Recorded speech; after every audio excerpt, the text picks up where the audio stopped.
定需要被保护的弱鸡男孩，出于成长为令人胆寒的存在。这种充满疯狂的眼神，黄石阳曾经见过。赶走江西秀的他，通过违禁品生意快速扩大了组织规模。可就在他想独自掌控艾斯市时，就在江南遇到了野心大到自己根本无法企及的人，那就是海光的首领申雨成。整个江贝在他眼中都只是可以随时吃掉的地方。但现在黄石阳能感觉到，面前的任多俊有跟申雨成同样的野心。这种情况下的黄石阳心中只剩绝望。他又一次碰到了无法跨越的壁垒。任多俊不会就这样轻易倒下。他还没到被干掉的时候，江西秀很感谢任多俊，因为任多俊替他完成了自己没做到的事情。事后，江西秀在医院见到了奶奶，金延东也恢复得很好。艾奇拉布的违禁品相关犯罪则因为这次爆炸事故浮出水面。黄石阳和主要干部被警察逮捕，失去首领的艾奇拉布瞬间崩塌。江西秀叮嘱奶奶要好好吃饭，听医生的话。现在他要暂时离开了，直到变成一个真正的大人，再回到奶奶身边。江西秀有要做的事，那是一条难走的路。他希望奶奶能待在安全的地方。奶奶没有过多追问，只是让西秀注意身体。奶奶会一直等我家小宝贝回来的时候，别忘了买肉。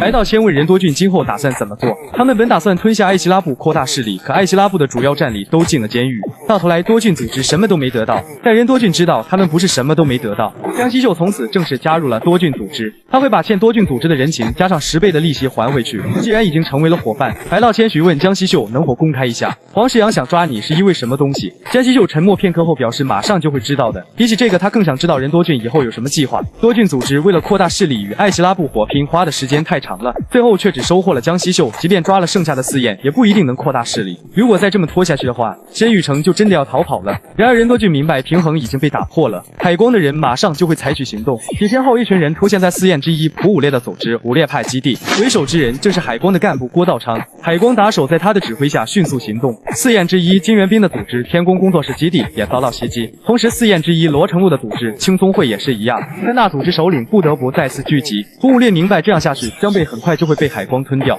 金元彬没想到艾希拉布会被那个叫任多俊的无名小童灭掉，罗成禄则依旧沉默不语。海光干部郭道昌已经下了最后通牒，如果江贝的势力不在24小时内投降，那他们就会被灭得一点痕迹都没有。郭道昌做事向来说到做到，普武烈士要给他一点教训，但金元彬清楚双方势力差距太大，想活下去只能尝试谈判。事情已经到了这个地步，两人让罗成禄倒是说句话啊。最终罗成禄张开了嘴，不过却只吐出来了2字。金元彬还没反应过来这是什么意思，交流会的大门就再次被一脚踹开。任多俊带着白道谦跟江西秀闯入，他要趁着4焰之间的平衡被打破时渗透其中，剩下的4焰必须一次性解决。任多俊告诉他们，如果面对海光没有活下去的自信，那就加入我的组织，成为我的手下。任多俊明白野兽一旦失去一条腿，最后只能2选1，要么通过吃动物的尸体苟延残喘，要么就被其他野兽吃掉。如今的4焰已经别无选择，为了生存下去，即便是烂肉也必须要吃下去。任多俊这副样子甚至令普武烈觉得黄石阳变可爱了，怒火中烧的他当即就要干掉任多俊，可金元彬却拦住了他。现在4焰没工夫跟多俊组织纠缠了，从现实角度看，以4焰的战力根本阻止不了海光，他们需要尽快和海光谈判，阻止情况恶化。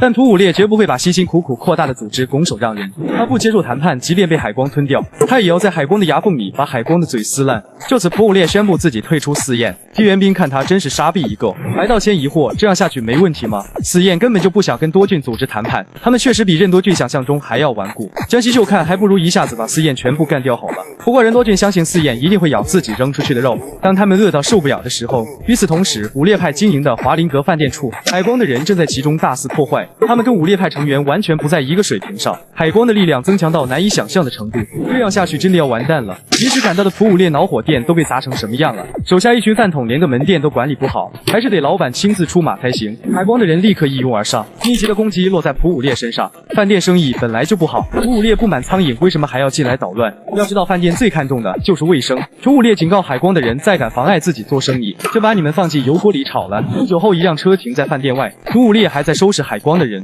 郭道昌像逛后花园般走入其中，他让普武烈趁早投降吧，海光打下江贝是迟早的事，不投降的话下场会很惨。但普武烈才不管这些，郭道昌看他真是太没用了，就因为你没用，你的组织才会被灭掉，你没有资格坐在老大的位置上。第一拳就打得普武烈大脑空白，剩下的事郭道昌就交给手下处理了。准备离开的他却突然被叫住，普武烈不允许有人处理自己的店。郭道昌对他想要守住组织的精神表示肯定，那就再来玩玩吧。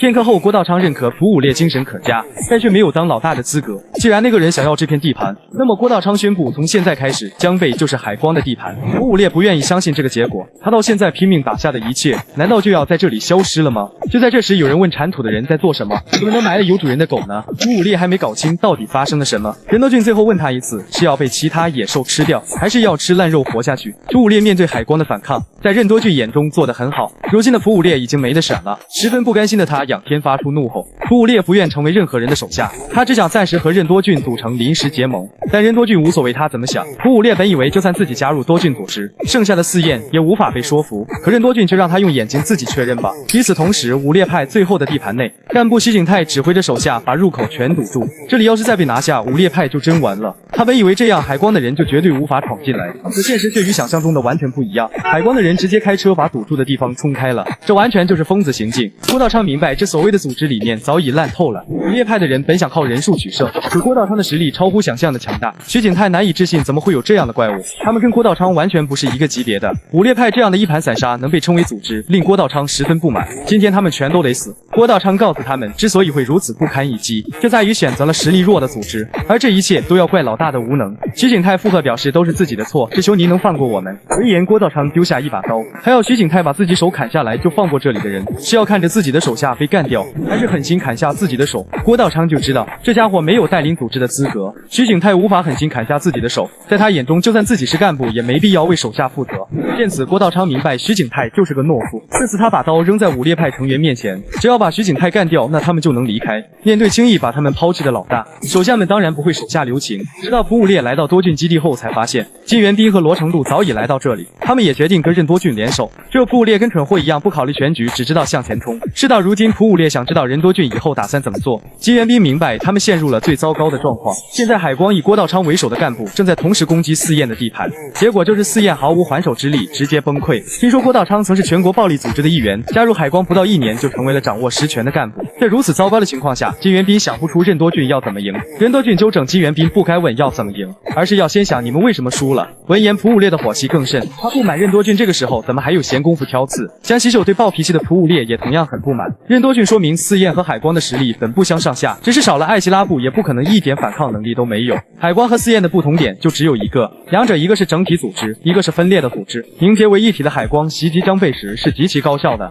而四燕却在最危机的时刻各自分散行动。任多俊的意思是，现在江贝需要一个把组织化零为整的领头人，而他则当仁不让。蒲武烈立刻质疑任多俊凭什么当老大，但金元彬却同意了，毕竟他们目前也没有其他办法。当然，这个老大的位置也不能让任多俊白做，金元彬要他证明自己有资格当老大。实际上，任多俊也是这样想的，因此他会替四燕解决掉最棘手的家伙，那就是海光的开路先锋，核心人物郭道昌。负责埋蒲武烈的海光成员向大哥道歉，郭道昌要他们把当时的情况说清楚。被袭击的海光成员还记得，这个人分明就是之前闯进海光任川港的任多俊。郭道昌这才知道那家伙也在江贝，这样看来海光成员打不过也很正常。但郭道昌要的是他们为组织拼上性命，没完成组员责任的家伙不配活着，剩下的家伙郭道昌命令其他手下处理干净。不久后，远在异国居士的申宇成接通了电话，吃掉江贝的行动进展得很顺利。郭道昌要报告的是预料之外的事情，韩吉家族的任多俊现在就在江贝，并且与四燕结成同盟了。郭道昌请示是否要先把他干掉，再收拢江贝。申宇成没想到前段时间的那只小鱼仔已经长这么大了，他很好奇任多俊能长到多大。申宇成承诺郭道昌这次要是能处理好江贝的事件，再把任多俊也解决干净了，那他就会在离开之后把艾斯市交到郭道昌手上。申宇成在异国的项目进展的也很顺利，在这里他遇到了很多好伙伴，再过段时间离开大韩民国不成问题，剩下就看郭道昌的了。他刚挂断申宇成的电话，手机就又响了起来，陌生的号码令郭道昌有些奇怪对方是谁。任多俊冷冷道：“我就是你们一直在找的人，一直玩捉迷藏太没意思了，所以任多俊想给郭道昌一次机会。今晚12点他会在贝汉山附近的工厂里等郭道昌，双方都只能去一个人，任多俊会派人在郭道昌来的路上盯着，他可以选择不信，不过这可是他抓到任多俊的最后一次机会。”郭道昌没想到任多俊竟然会耍花招，白道前疑惑，这么明显的陷阱，这家伙真的会来吗？但任多俊相信郭道昌一定会来，因为申宇成想抓到他。不久后，郭道昌果然开始行动，手下猜测这一定是陷阱，现在掉头还不晚。可郭道昌却奇怪他在替谁担心。老鼠挖的陷阱，即便陷进去，也只是到脚踝而已。既然是老大想抓的人，郭道昌不想浪费时间。就在这时，他的手机再次响起，海光霸占了武烈派的饭店作为临时据点，他们肆意羞辱着江贝的人，能这么简单拿下江贝，都多亏了郭道昌。白道谦奇怪，郭道昌有那么厉害吗？可是那家伙现在可不在这里。多郡组织的人与海光爆发混战，海光的人刚想打电话给道昌哥，被白道谦一脚踹飞。他们现在就要夺回江贝。白道谦本以为任多郡是想带着兄弟们在工厂埋伏郭道昌，但任多郡想的却是自己独自负责郭道昌。因为海光是以头领为中心的组织，他要白道谦趁机去突袭其他地方。如今目标近在眼前了。从任川港逃跑之后，他们又有了和海光对决的机会。这次白道谦只许任多郡成功，而任多郡是要在海光的脖子上扎个洞。此时郭道昌再次接到任多郡的电话，他并不在意任多郡到底耍了什么手段，反正结果都一样。然而任多郡却没有按照约定前往工厂，他竟然骑着摩托来接郭道昌了。以上便是街头生存手册105到108话的内容。实力不俗的江西秀正式加入多郡组织，他的身上似乎还藏着什么秘密。同时，江南与江北双方势力争斗彻底爆发，江北这边分散的势力明显处于劣势。任多郡将其化零为整后，实力定然会大幅提升。领头人无疑是组织里的核心与灵魂，不仅决定目标方向、凝聚团队力量，更需统筹资源破局、承担成败责任，直接决定组织兴衰与效率。任多郡牵制郭道昌的同时，手下也在抢回被海光夺走的地盘。接下来的局势走向将愈发紧张，明天继续更新，让我们拭目以待吧。